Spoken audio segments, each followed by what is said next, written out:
concealer we're featuring at the House of Dynasty. As you might have heard, my name is Babsi Adler. And tonight we have joined with the stars and producers of Behind the Concealer with Petra, Plastika, and Sinan. We've already spoke before, but it's really nice to see you all. And how have you been doing? Quite well, thank you. In fact, like as I said before, I just hopped out of the shower. I'm doing quite well, Babsi. Thank you very much. You look gorgeous. I'm doing stunningly as well. A bit tired and exhausted from filming because we just started filming. We just finished filming with Plastiko, actually, our Christmas performance for the next Dragoslavia show, and we're in the middle of editing and doing things with it. So it's a bit stressful right now at this point, but when has it not been, girl? It's always stressful, yeah. And I'm doing great because today it was my first day at job, which was apparently a Corona party. But I'm really happy to see all these stunning, beautiful creatures, drag queens, whatever you call, yes. Thank you. Where? You look gorgeous as well with a fresh haircut. Yes. Sinan, I love your wig. Thank you. It's super expensive. All natural. Okay, basically, where better to start than at the beginning? So how did you all start? How did you decide to join forces and create this masterpiece? Well, Behind the Concealer was something that we wanted to do for a very long time with like House of Dynasty in general. Like on the first, like when we first started doing drag, when we were getting ready at Plastika's place, we always wanted to have like a behind the scenes kind of a show where we would just like talk about things. And Plastika came up with the name Behind the Concealer, and everyone was so creative. Creative director. Ooh. And yeah, and then Sinan approached us in September, asking us if we want to collaborate with him and Društva DIH to maybe create some drag projects that would then like put us more out there. And yeah, that was when Plastika and me were like, let's do Behind the Concealer now. I mean, like, to make a long story short, we had like a whole other plan in mind, which is actually coming soon, called A Month of Drag. However, due to obvious current circumstances that are happening in the world right now, we had to kind of change up the project and think about new ways to increase the drag visibility here in Slovenia while basically dancing around the pandemic that we live in. So we decided that we can have the thought, like, yeah, like basically what Petra said, like, let's finally create Behind the Concealer, our long for ton of plan. Is that a word? I think that's a word. It is a word. So, Sinan, where did you find these two clowns, and how was it to work with a bunch of drag queens? Oh, Yes. remember sugar coating. No, be honest. Be brutally honest. Please. Actually, it was really my pleasure to collaborate with all the drag queens individually and as a team. But we met in the show in Maribor. I don't know when it was, but it was, I guess, the first August. It was the first show of Vulva House of Vulva. And hi from here to House of Vulva as well. And basically, my personal project in Društva DIH was to increase the visibility of drag performers in Slovenia. And so basically, I was like a gay intern who is trying to connect all the, like drag queens and begging them to do something together. And basically they are a crazy fan. Yeah, and they are all really so much helpful and so much inspirational to do it. So here we are. It's great to know, great to hear. And since you're basically talking about that, you've been here as part of the EVS project, right? Yes. Yeah. How long have you been in Ljubljana? Unfortunately, I'm not in Ljubljana anymore, but I arrived on 16th of March and then I left on 18th of December. So I'm leaving the math to you. I guess you're better than me. Okay, so basically the whole pandemic. Yes, yes. So how was it? How was it to work on the project during the 2020, like the pandemic? Actually, it was really, I don't know, it was really, should I don't know, censor my, yeah, can I use some, okay. It was really a pain in the ass actually, because, you know, like, I don't know, like, you have to do everything with, you know, like through Zoom and other stuff. And I am really, really the person who cannot use properly the social media and other stuff. And it was my biggest challenge.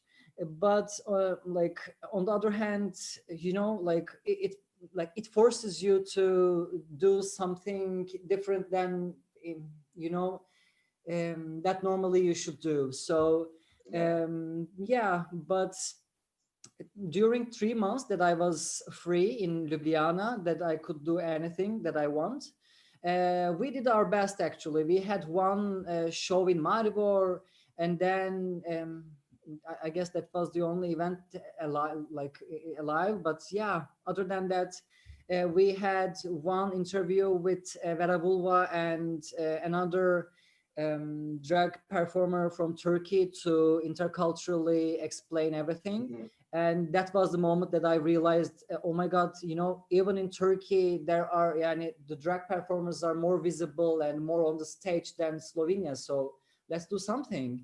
Yeah, that's great. And I would also like, I would like to thank you personally for that, because you have broad visibility, and it was all in basically in your hands. I mean, I personally was in contact with you the most, so this was like we would like to thank you for everything. Thank you so much.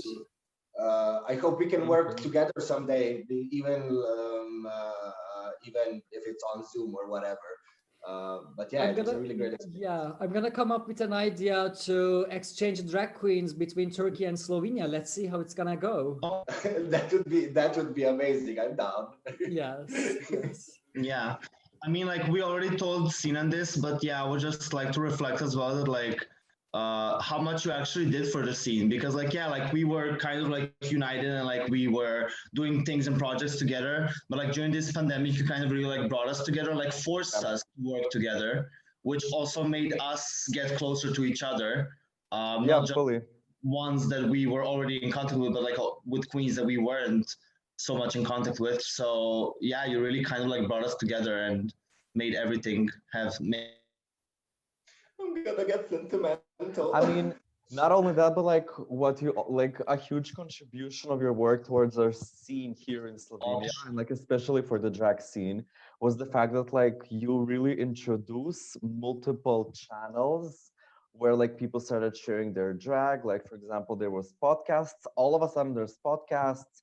Series is coming out. Performers here or there. Blah blah blah. It was a very, I think you gave us like the mindset of like using like a lot of like different channels. You kind of introduced this very flowing work energy, if that makes any sense. Right? Yeah.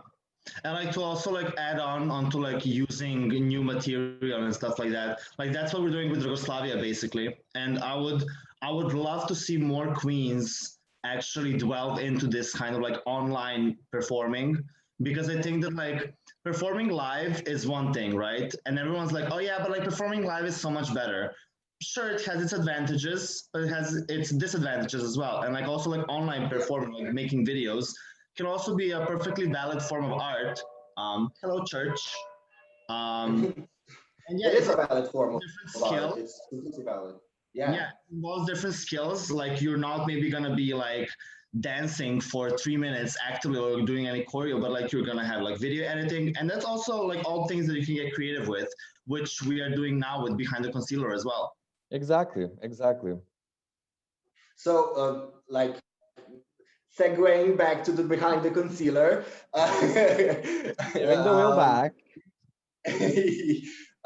So now we have the pilot, and the second episode was about drag character. Yes. How did you come up with the, I mean, obviously it's LGBT topics, but like what's in store next? Like what can we expect? I mean, it's basically a handful of topics that we thought were the most crucial to basically kind of know in order to get very acquainted with the art form of drag. But like not only that, especially here in the Balkans, because we kind of like wanted to give people outside of the Balkans also like a kind of like a taste of what it is to be a drag queen here in Slovenia. It was here on the Balkans because it's like very different. As said in the episode, it's also tackling issues with people, with homophobia, with bordering systems here in the Balkan, church merch, religion, traditional beliefs, blah, blah, blah. It's like a soup of all of those. So like we kind of picked the topics that we thought would kind of tell the most.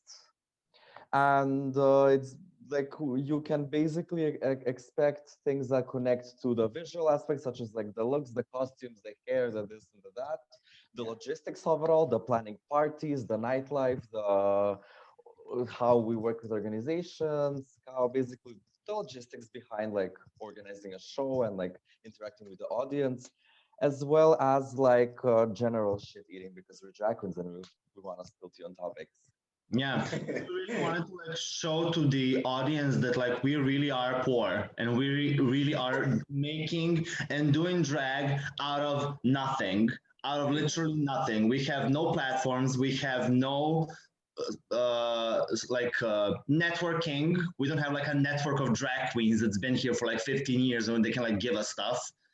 We don't have like the culture of tipping. We don't have the culture of drag as a recognized art form in Slovenia or around the Balkans. And it's just like all these things that like we need to deal with in order to even start doing drag. So like literally in order to have a gig that's like, yeah, since you're just mentioning, can you like reflect a little bit more on the drag scene or the LGBT scene in Slovenia in general? Well, the LGBT scene, I think, is very, I wouldn't say poor. I would say maybe undeveloped. Undeveloped in the sense that like we as LGBTIQ plus community are not really that, we're not really joining forces as much as we could. And I think that like this general kind of like acceptance in Slovenia is a great thing, right? Because you can have people be queer anywhere in Ljubljana, for example, right? But then that also means that like people are not going to be coming to a specific place, specifically seeking comfort or like a safe space, right?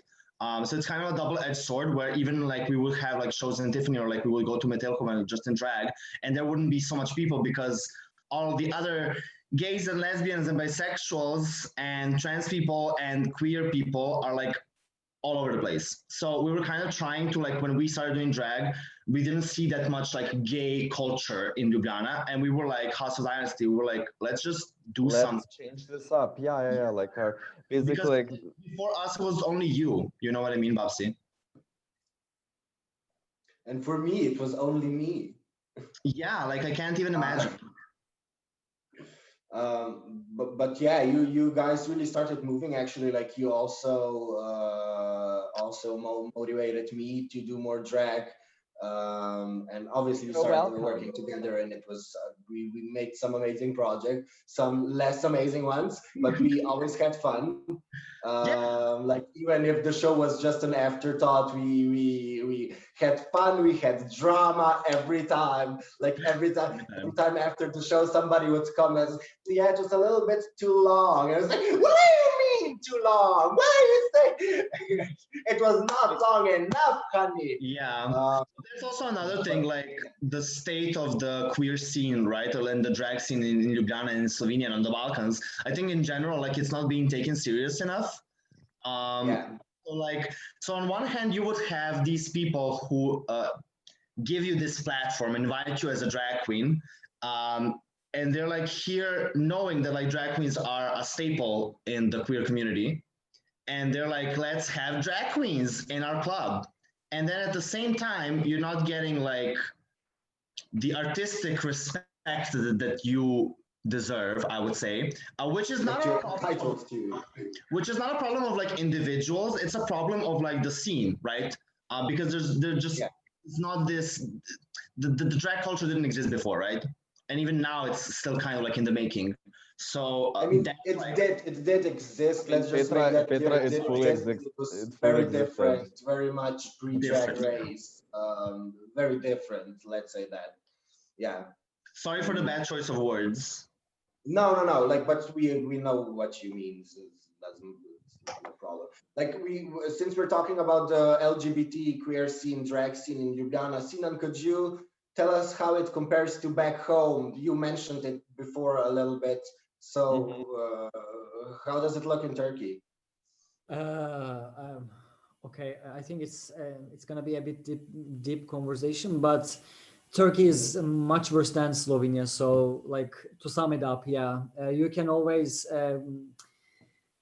I mean, like in the big cities, like in Istanbul, for example, or in Ankara, in Izmir, there are gay bars and people are really, you can wear what you want and other stuff. But on the other hand, Turkey has 81 cities, and except the 4 or 5 cities, you are not really welcome. You're not welcome. Anyway, how do you say it? Anyway, and then unfortunately, nowadays the government is trying to push LGBTI people to go back their closets. So either you have to hide yourself, or you have to run away from Turkey, or like the situation is really not good on these days. And we are still fighting, and we are gonna fight. Yeah. And we stand there together with you, and like if there's anything we can do, like again to collaborate even online, we would love to. And also see what you have to in store for us. I would love to see your scene, because in my experience, under repressive regimes, like whether it be Turkey, Russia, wherever, you kind of see the queer culture flourish underground. So there's this like paradoxical thing where it's the scene is less accepted, but like the members who are there are more celebrating each other. Like, at least in my experience, I've seen that, and I would love to come and see and maybe even perform. Just pay her, she'll be there. Yeah. But I think that's a very nice parallel, because like what you said about the struggle, right? Because in America, this started in the late 60s, right? With the Stonewall movement and everything, and even before with the balls, right? Like they already had this culture of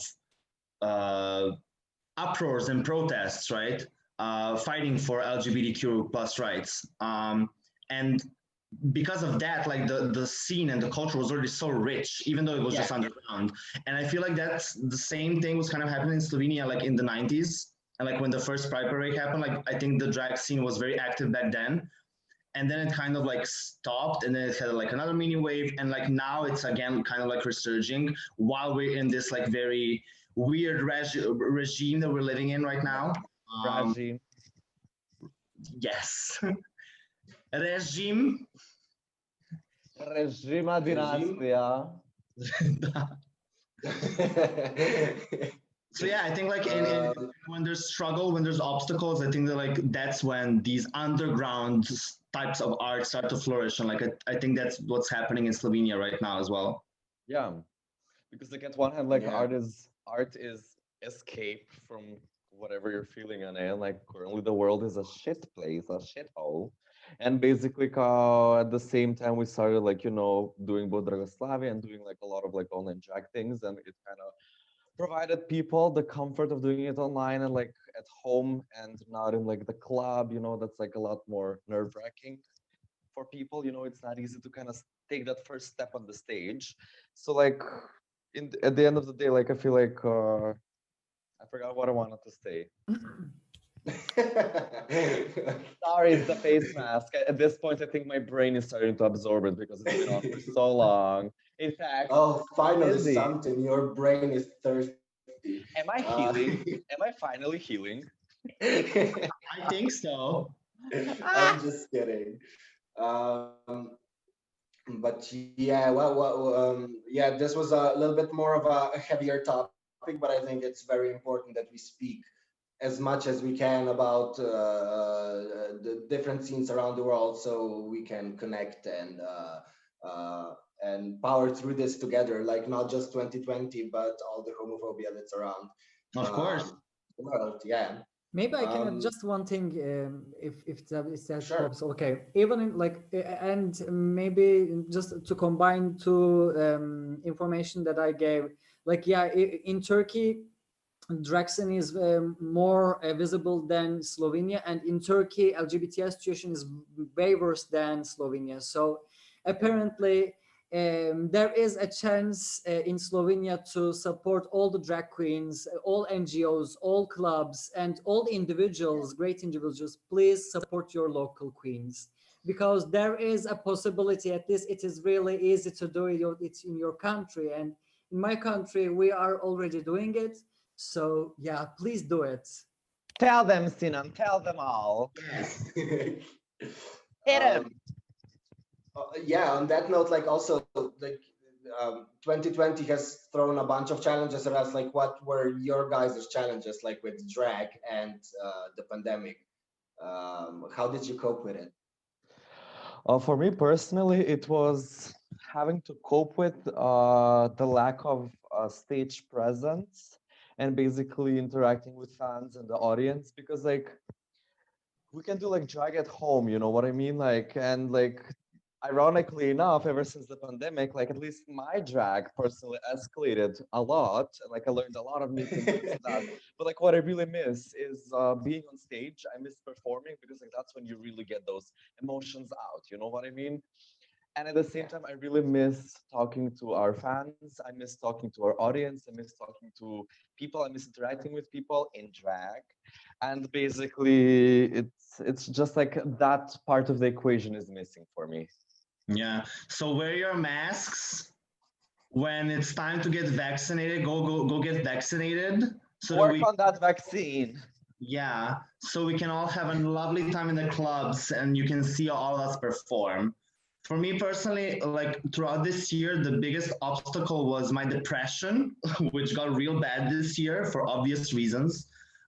So that was a lot to tackle, because on top of that, like we started doing Dragoslavia, and Dragoslavia kind of escalated into this thing that like no one kind of expected that it would. And it was just like a lot of obligations and like a lot of preparing and planning and organizing, which I love doing. So it was also kind of like I kind of feel like this year I found my my purpose if in drag. So it was very, yeah, it was a very troublesome time, but also very cathartic and very productive, I have to say, but also very exhausting. Like I can't wait for January when we have nothing planned, so I can unwind and do nothing. Yeah. I'll probably be doing something again because I just wanted to say, since both of us know we're probably gonna still be busy up to here with Yeah. work and this and because that. we're masochists. Yeah, say, don't forget, we still have other episodes of Behind the Concealer to edit and organize and everything, darling. Ima za delo, ti ne brini. Oh,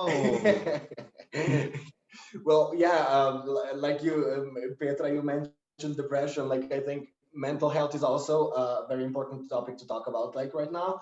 And what it does, what depression does, is builds character, and we're talking about drag character. let's transition. So you guys basically already talked about your drag characters in the episode, but like, do you have anything else to add? Like, what was the biggest challenge in discovering who your drag character is? The biggest challenge is okay. Yeah, biggest challenge. For me, the biggest challenge, at least, was I feel like I'm kind of like squishing it down, like it's almost gone. Basically, trying to really calculate it. Like this was like at the beginning, like basically like really trying to calculate how my drag is going to be understood by the audience and kind of trying to really control that. You know what I mean? instead of just like letting go and like being out there, you know, like actually like feeling the art of drag. But like that kind of like disappeared in like the first few months after like doing drag. And like ever since then, I feel like it's been like a very nice and steady upwards exponential growth chart, geometry, trigonometry line type of a growth. I literally threw in every word I know in terms of math there. For me, I don't know, it was kind of figuring out what I want to do, like with my drag, because as we were talking in the episodes, like we figured out that like we can do a lot of different things. Yeah. And I also wanted to do a lot of things. I wanted to act, I wanted to lip sync, I wanted to do spoken word, I wanted to do comedy, I wanted to be a witch, I wanted to do dramatic performances, I wanted to do sexy performances, I wanted to do metal, rock, pop, synth, electric, everything. Artsy, sve, use. So it was kind of a journey to like do all of these things, try all of these things out, and then see like what actually I like doing, like what what am I really the best at? So that was kind of the journey. Like I ditched the witch thing very, very quickly because I was like, I will not be a witch. Like, girl, do you know how many costumes you need for that? Like, girl, who's gonna make that from? So let's just ditch that from the beginning, and then yeah, like that's kind of like been the biggest journey for me, the biggest I want to add that like for me it was also basically like, and I'm talking about like throughout the process of growing, so like early stages on to till now, basically it was basically like not meeting my own expectations, because like I would always like push myself, and I would like always put very high goals in my head in terms of like how I'm gonna look and how this has to turn out. And like I am very strict with myself of like meeting and making sure that like meeting the goals of my vision. And like since we're doing this at home with like literally no budget, like sometimes that is like impossible. But like at the beginning it's like a bit like, oh shit, this is not gonna look like that. But like then like you really learn how to like work with what you have, and you make even that look stunning and gorgeous. So like it's constantly this like cycle of encountering this obstacle, but like then it leads to more growth in the end. Woo! Yeah. Speaking of drag characters, Sinan, do you have like a drag character in your closet? Yes, she's cooking now, actually. She's cooking. She's new in the bed. Yes. And her name is Destina Meriseren Lahmacun. It's a it's a very short name, I know. I love lahmacun. I love lahmacun. Remember. Jekaterina Petrovna Zumlochkova, fully. But in Turkish. I love that. I would love to see that. Like you have to send me a video or something. Yes, I would love to. Actually, I was really planning, if there was no corona, I was really planning to do my first drag performance with all these beautiful drag people. But then corona happened and I couldn't. But one day we will. Yeah, we will. I'm super, super, super stoked about it. I can't wait. We'll make it happen. And like since we had a lot of fun working together, and I remember we had a lot of fun filming this episode. So are there any other fun stories about filming? Like did something go wrong? Like I don't know, the light, the background. Can you tell me something fun about it? Well, maybe like nothing that necessarily went wrong. I mean, lots of things went wrong because we're doing this on a zero budget, so you know. But like I think it was very funny. Sinan has this picture. I don't know if you posted this picture already, where it's just like me and Plastika in half drag because the camera pans only to our waist, right? So like, and there's this gorgeous shot of like the table that the camera was on, and Sinan shooting behind the table, and the table literally like divides us in half. And it's like on the top, we are like drag fish mama stun. And then underneath the table, it's just like sneakers and like sweatpants and just like living life. So that was fun. I just gotten the photo. Can I show it? Yeah, can you? Yeah. Sure. I mean, I can show it on my phone here. Like, I don't think anything is visible, right? Yeah. Can you try no. more? Miha has got it as well. Like, he can share his screen. But like later, like Yeah. we have to keep moving on. Oh.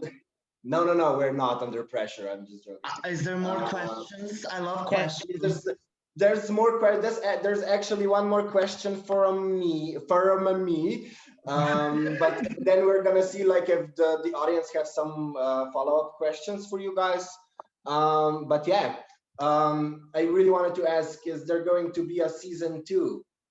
Yes. I mean, the first season isn't even finished, but like, is there gonna be a season 2? I mean, like, yeah, totally. Because like at this point, like we really know how to do this, and like basically like we were already like talking about like some ideas for season 2, because like I think like the Balkans, like this region that we're in, like it really needs a show like this, because like it really puts information out there that like you really don't hear from like tutorials and whatnot. And at the same time, it's very informative and funny, and I'm sure like it's gonna inspire like so many people to like start doing drag by following our gorgeous series tips. And then like for sure, like since it's already having such like a nice positive feedback, we're definitely like gonna dive into a season 2. Yeah, because we wanted like our initial thing was to be like to have a talk show with me and Plastiko and like just like talk about random things, like very right. We all know the Trixie and Katya show, of course, and of course like Behind the Concealer is very highly inspired and influenced by What? Really? However, we wanted to we wanted to really talk about more serious topics, right? Like that's why we have these guests in each episode from the Slovenian queer scene. That's why we have hit the road queen segments so that the queens can expose themselves even more. You know, it's a to showcase their personality even more, to present that the drag scene in Slovenia is booming, that the drag scene in Slovenia is of quality, and that we have a lot of things to show. And yeah, we wanted to take this more of a serious approach because we feel like drag is not something that is being taken seriously on the Balkans.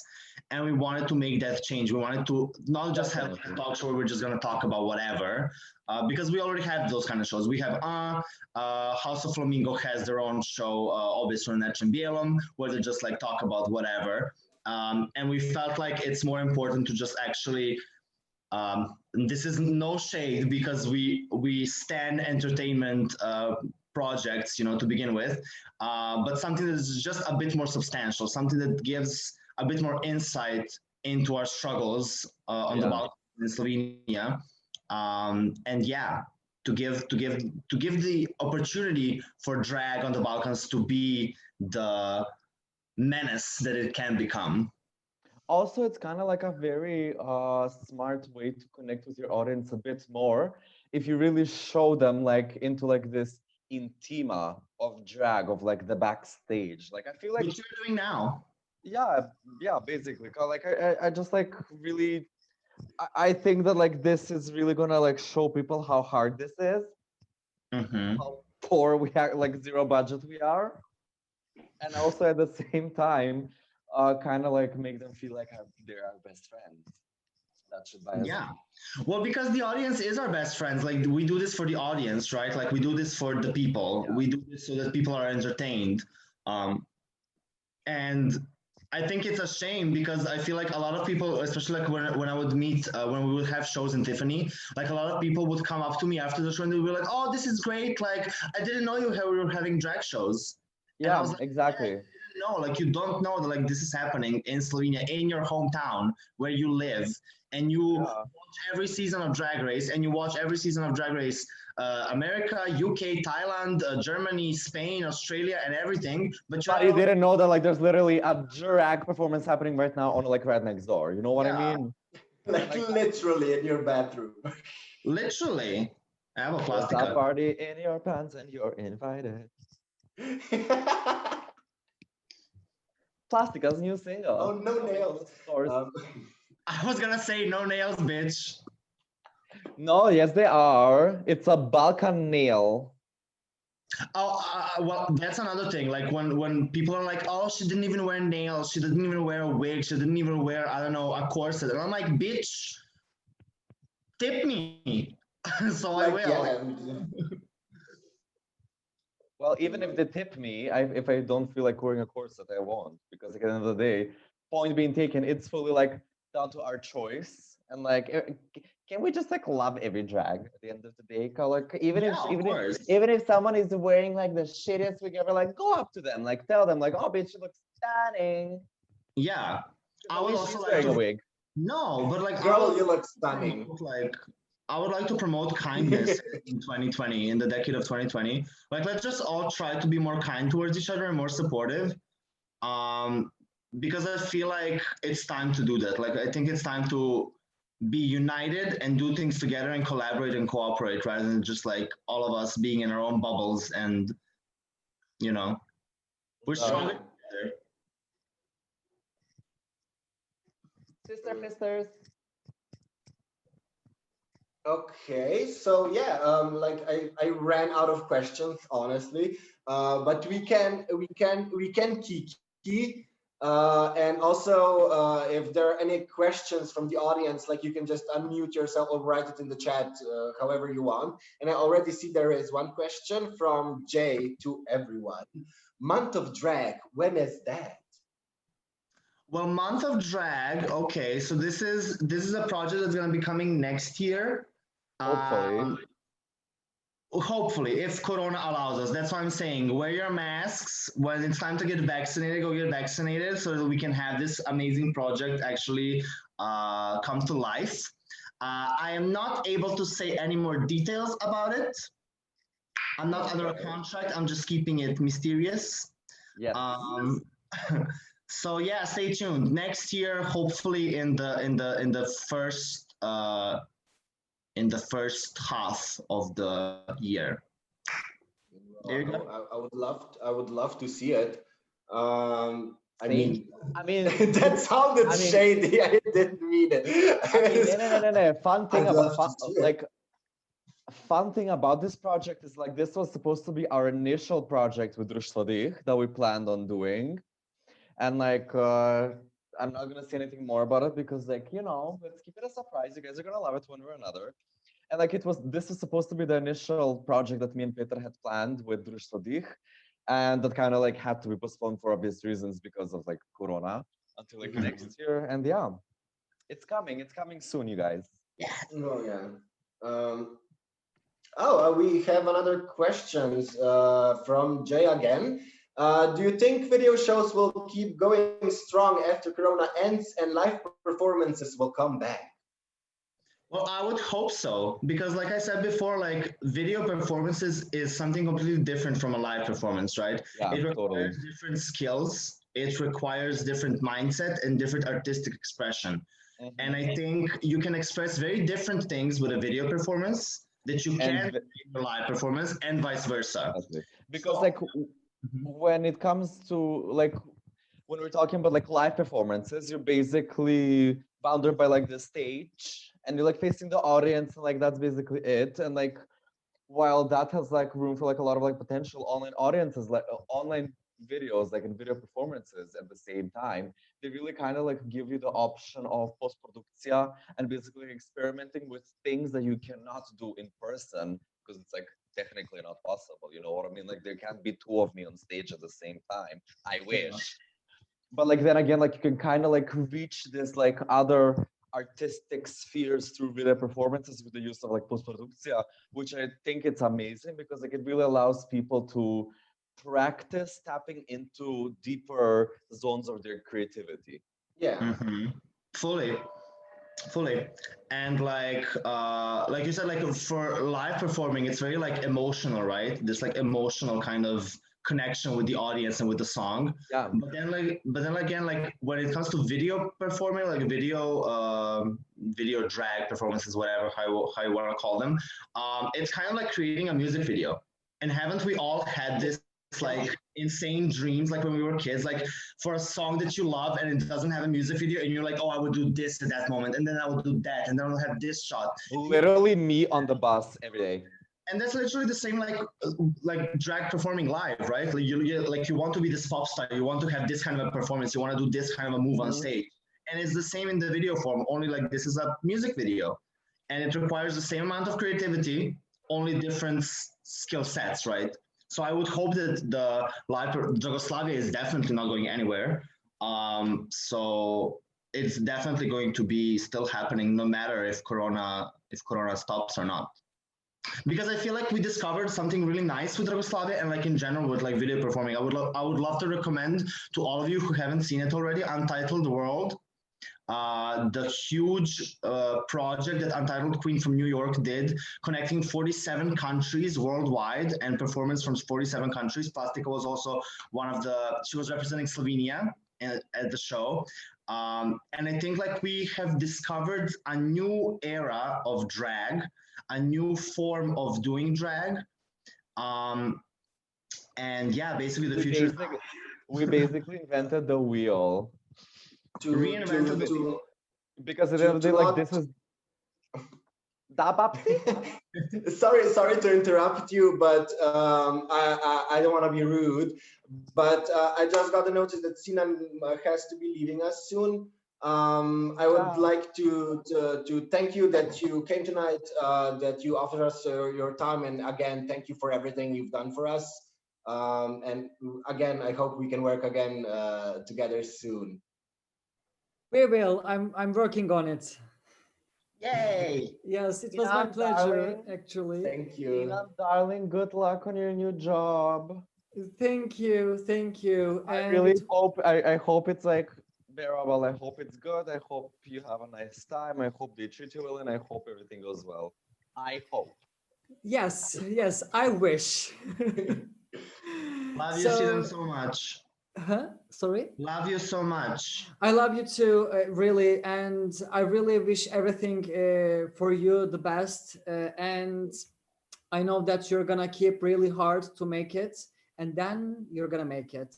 I believe in that. And thank you for Petra, Tiffany, and Scooch for inviting us, because and my Slovene, ne razumem slovensko.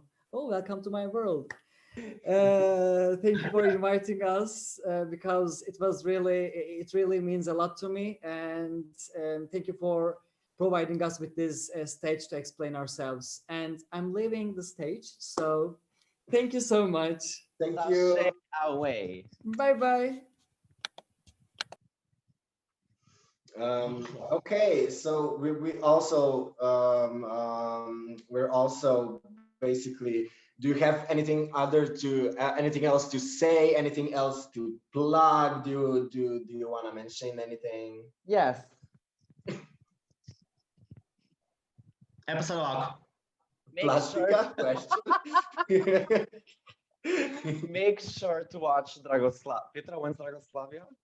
Sunday, 27th. Make sure to watch Dragoslavia Sunday, the 27th of December, for the special Christmas edition. Yes, and stay tuned for the other projects that we have. I'm going to be playing a Pokemon game this week live on Twitch. So if anyone's a nerd, if anyone loves Pokemon, come tune in and see me. I will post all the info on my Instagram account soon this week. Are you running the Dragoslavia Instagram? Yeah, there's a hot tea question. Are you running the Dragoslavia Instagram? Let's not spill the tea. That is a highly classified information. That's classified. Yes, that I am not. Only if you own more than 7 wigs can you know the answer to the question, and I don't think you do. Only if you tip me 50 euros, you Bez will pare prodađene duše. Da. U dugove do guše. Da. Kako sam jest poezija. She's coming for my gig. So yeah, I think we're also coming to an end tonight, because I'm hungry and I need to order something. In fact, I just ordered now from our sponsor. No.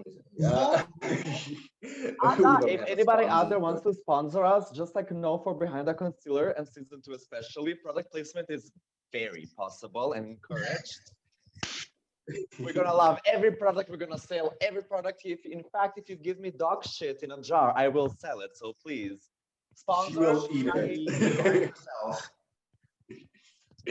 On that note, I would like to thank you both, Petra and Plastika, for joining me tonight. I can't wait to see Dragoslavia on Sunday, this Sunday, right?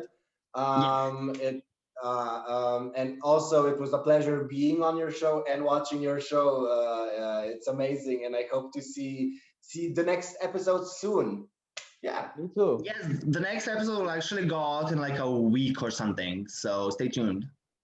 Okay, yeah, I have my reminders, so yeah. And also, thank you, Legibitra, for hosting this evening tonight, and of course, thank you, Sinan, again for joining the drag forces in Slovenia, Plastika. What? I'm testing my angles, my angels. my angles. You'll be an angle. Look at Angel the angle. look at my studio space over there. Angel a beach. Plot twist, this is not a real bathroom, it's a studio. Well, if we're doing that, then hello. Okay, thank you, everyone. See you sometime. I don't know, it's the pandemic. You're welcome. And I don't know if Legibitra Klub Tiffany has anything else to say, do it now.